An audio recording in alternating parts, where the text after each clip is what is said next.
അസ്സലാമു അലൈക്കും വറഹ്മത്തുള്ളാഹി തആല വബറകാതുഹു.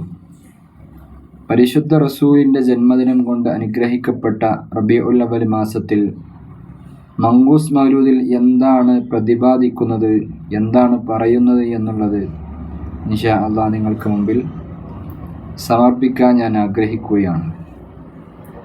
സുബ്ഹാനല്ലദീ അത്ലഅ ഫീ ശഹ്രി റബീഉൽ അവ്വൽ ഖമറ നബിയിൽ ഹുദാ وأوجد نوره قبل خلق العالم وسماه محمدا. പരിശുദ്ധമായ റബീഉൽ അവ്വൽ മാസത്തിൽ ഹബീബായ റസൂലുള്ളാഹി തങ്ങൾ എന്ന പ്രകാശത്തെ, ചന്ദ്രനെ നമുക്ക് ഉദയം ചെയ്ത് ഉദിപ്പിച്ചു തന്ന അള്ളാഹുവിനാണ് എല്ലാ സ്തുതിയും. അള്ളാഹു സുബ്ഹാനഹു വ തആല എത്രയോ മഹത്വമുള്ളവനാണ്.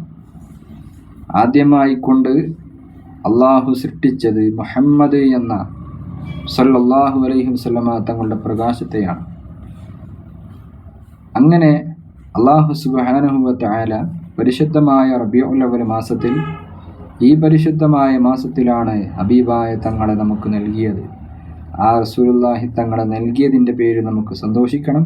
അള്ളാഹു തൗഫീഖ് നൽകട്ടെ. ആ സന്തോഷം പ്രകടിപ്പിക്കുക, ആ ഹബീബായ തങ്ങളുടെ മദ്ഹ് പറയുക, ആ ഹബീബായ തങ്ങൾ ജീവിച്ച മാതൃക കാണിച്ച് മാലോകരുടെ മുമ്പിൽ സമർപ്പിക്കുക എന്നുള്ളതാണ് മൗലൂദ് കൊണ്ടും പരിശുദ്ധമായ റബീഉൽ അവ്വൽ മാസത്തിൽ നമ്മൾ നടത്തുന്ന ആഘോഷങ്ങളെ കൊണ്ടും ഒക്കെ നമ്മൾ ഉദ്ദേശിക്കുന്നത്.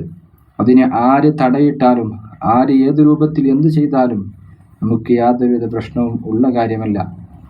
ആദം നബി അലൈഹിസ്സലാത്തു വസ്സലാം സ്വർഗത്തിൽ നിന്നും വിലക്കപ്പെട്ട ഭക്ഷണം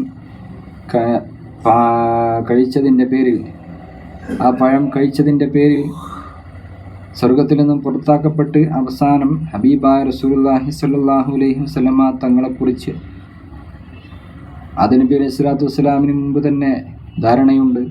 അതുകൊണ്ട് തന്നെ ആ ആദം നബി അലൈഹി സ്വലാത്തു വസ്സലാം മുഹമ്മദ് എന്ന റസൂലുള്ളാഹി സ്വല്ലല്ലാഹു അലൈഹി വസല്ലമ തങ്ങളെ കൊണ്ട് തവസ്സുൽ നടത്തിയിട്ടാണ് തൗബ സ്വീകരിച്ചത് എന്ന് കിതാബുകളിൽ നമുക്ക് കാണാം. മാത്രമല്ല, നൂഹ് നബി അലൈഹി സ്വലാത്തു വസ്സലാമിൻ്റെ കാലഘട്ടത്തുണ്ടായ പ്രളയത്തിൽ നിന്നും രക്ഷ നേടാൻ വേണ്ടി ഹബീബായ തങ്ങളോട് ഇസ്തിഗാസ നടത്തിയിട്ടുണ്ട്, സഹായ അഭ്യർത്ഥന നടത്തിയിട്ടുണ്ട് എന്നും കിതാബുകളിൽ കാണാം.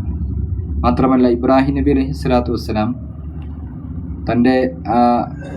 താൻ അകപ്പെട്ട ആ തീക്കുണ്ടാരത്തിൽ നിന്നും രക്ഷ നേടാൻ വേണ്ടിയിട്ട് റസൂലുള്ളാഹി തങ്ങളോട് സഹായ അഭ്യർത്ഥന നടത്തിയിട്ടുണ്ട് എന്നുള്ളത് നമുക്ക് കാണാൻ സാധിക്കും. മാത്രമല്ല, റസൂലുള്ളാഹി സ്വല്ലല്ലാഹു അലൈഹി വസല്ലമ തങ്ങളെ എന്ന അനുഗ്രഹം നമുക്ക് പൂർത്തീകരിക്കപ്പെട്ട മാസമാണ് ഈ റബീഉൽ അവ്വൽ മാസം.